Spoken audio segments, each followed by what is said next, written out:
শনিবার লোকসভার সপ্তম দফা নির্বাচন। শেষ দফার ভোট যুদ্ধের প্রাক্কালে নির্বাচন কমিশনের নির্দেশে অপসারিত একাধিক এলাকার পুলিশ আধিকারিক।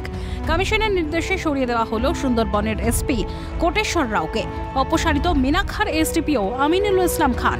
সন্দেশখালী কাণ্ডে একাধিকবার খবরের শিরোনামে উঠে এসেছিলেন মিনাখার এসডিপিও, এমনকি তার বিরুদ্ধে অভিযোগ তুলেছিলেন খোদ বিরোধী দলনেতা শুভেন্দু অধিকারী। অন্যদিকে আইসি পদেও রদবদলের সিদ্ধান্ত কমিশনের। ১ জুন দমদম লোকসভা কেন্দ্রের ভাগ্য নির্ধারণ।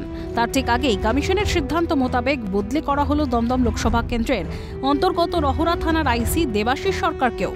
লোকসভা নির্বাচনের সম্পূর্ণ প্রক্রিয়া সুষ্ঠুভাবে নির্বাচন করতে এবং নির্বাচন সংক্রান্ত কাজে নিরাপত্তা বজায় রাখতে অপসারিত পুলিশ আধিকারিকদের নির্বাচনী কাজের বাইরে রাখার নির্দেশ জাতীয় নির্বাচন কমিশনের। কমিশনে ইতিমধ্যে জমা পড়েছে অপসারিত পদগুলির জন্য বিকল্প নাম। এখন দায়িত্ব সামলাতে কোন আধিকারিক কোন পদে বসেন সেটাই দেখার। খালেদ চৌমানের রিপোর্ট, ক্যালকাটা নিউজ।